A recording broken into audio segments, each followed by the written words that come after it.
What's up, everyone? Welcome back to another review. This time we're taking a look at The Magnificent Seven, directed by Antoine Fuqua.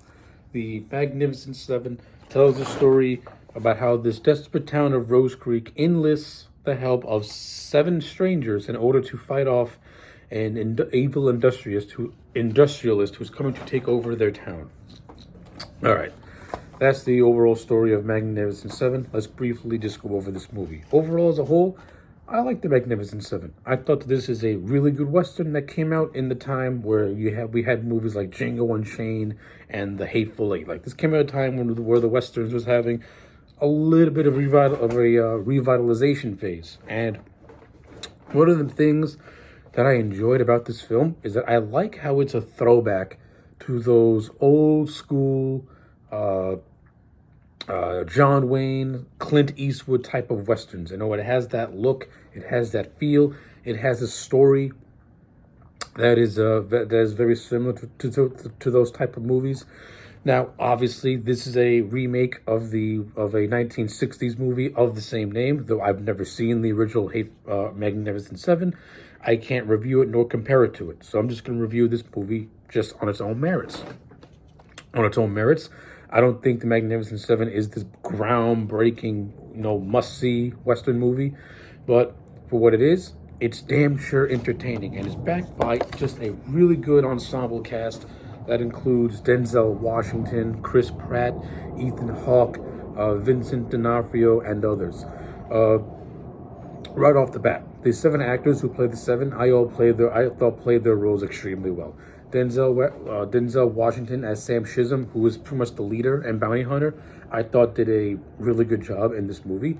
I ain't the world's biggest Denzel Washington fan, but if I were to see a movie with him in it, I know I'm gonna get a quality movie because Denzel, at the end of the day, the man's a talented actor, whether or not I like his movies or not. And this movie is no exception.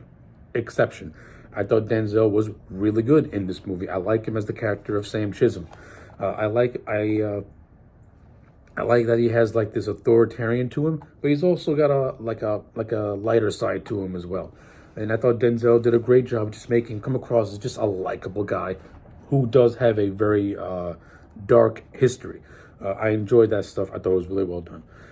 Ethan Hawke, he plays this ex-soldier known as Goodnight Rubo, something like that. I can't pronounce it. Who has a companion named Billy, who is from Korea. I like Goody and Billy. These are my two favorite characters. I thought Ethan Hawke in this movie had a good sense of humor. I liked the chemistry he had with Lee Bon-han, who played Billy.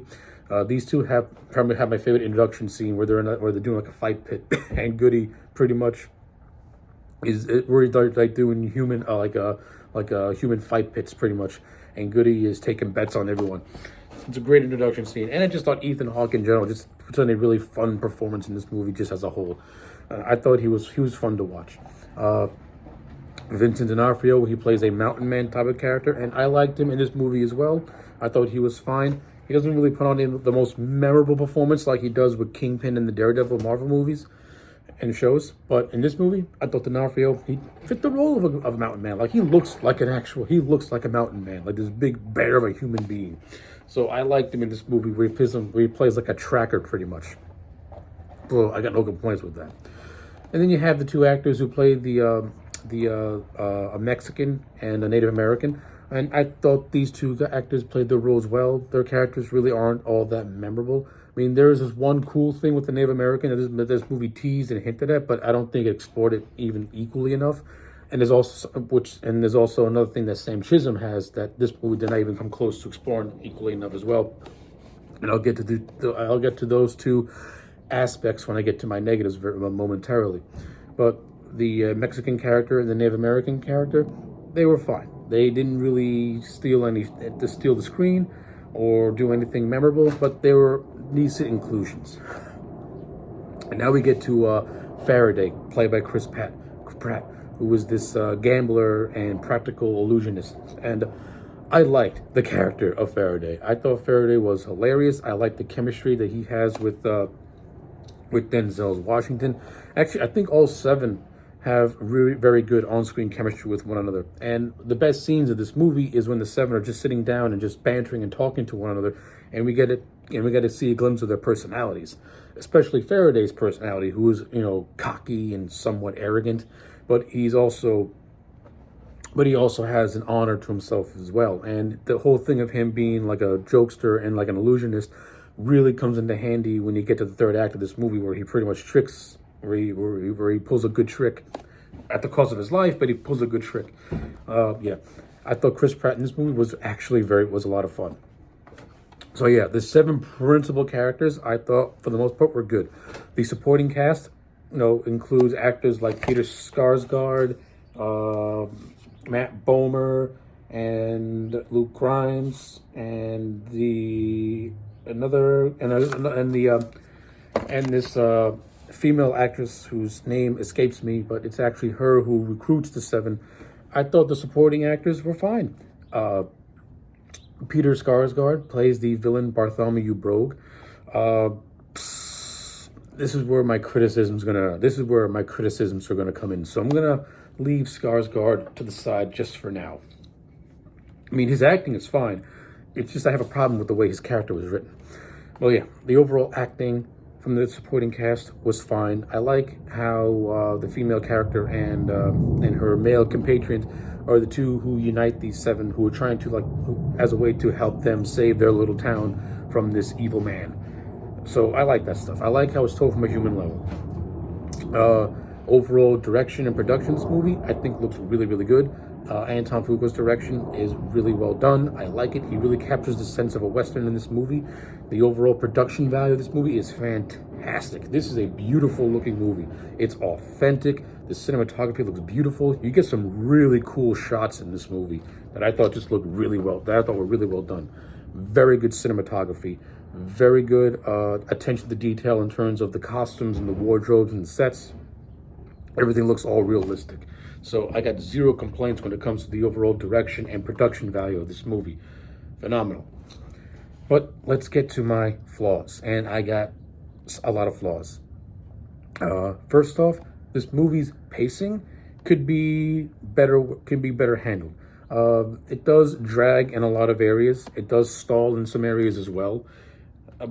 And it does affect the overall pace. It does affect the movie in some areas, in some instances as well, because you get some downtime moments that come across more like filler and not like action or like anything to do with character. Like the first 30 minutes, I say, can drag on maybe a little too much, but once you get past the 30 minutes and once the 7 start to get united, that's where the movie really starts to pick up steam and really starts to become a lot of fun.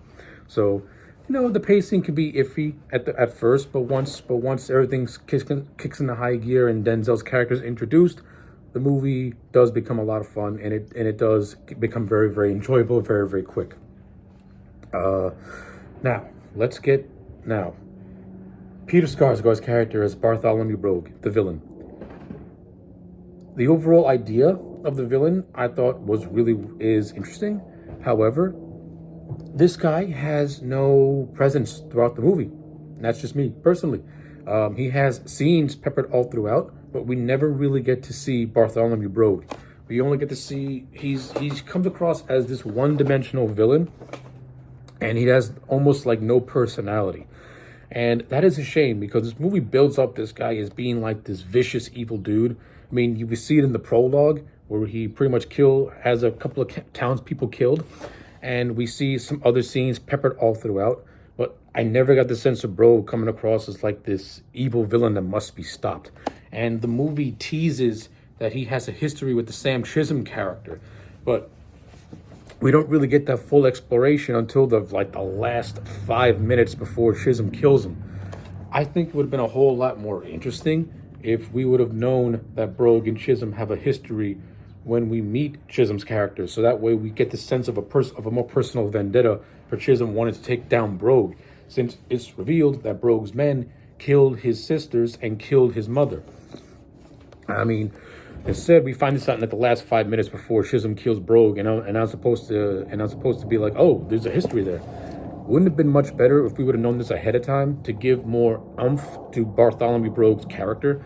Not only that, couldn't we give Brogue more of a deeper character instead of coming across as a one-dimensional villain? Like, why is he really doing these things instead of just wanting to do it for an expansion? Like, give him more depth instead of him coming across as one-dimensional. Now, I know, you're trying to be a throwback to those old-school westerns where the villains motivation were very subpar at best. But, play with the conventions a little bit, give him some motivation and give him more screen time of him doing more dastardly things instead of a handful of scenes. Because there is good chunks of the movie where Skarsgård's character is not even on screen until you get to, I don't know, maybe the 1 hour mark where he comes back. So he disappears for a long time, which is a shame because you could have done more with it. And now I get to the Native American character. So Chisholm's team has their Native American character, and Bartholomew has his own Native American character. You could have easily done a story about how Chisholm's Native American has a more honorable quality to him, while Bartholomew's character has a more sinister side to him. Like, you could have really played with that whole convention of one finding the other one dishonorable and the other one doing the same thing as well. And you could have really played up a story like maybe these two were once in the same tribe, and then the other one was offered the world by Bartholomew Brogue and he abandoned his tribe. I think that would have been so much more interesting instead of not even just doing that. You do get a slight hint of that when the two battle it out, but it could have been a good side story and a good personal vendetta for for the character that's on Chisholm's side, going after having a vendetta against the rogue native on Brogue's side. It could have been a nice little character moment for both of them, but instead it just comes across as just nothing, and it's whatever.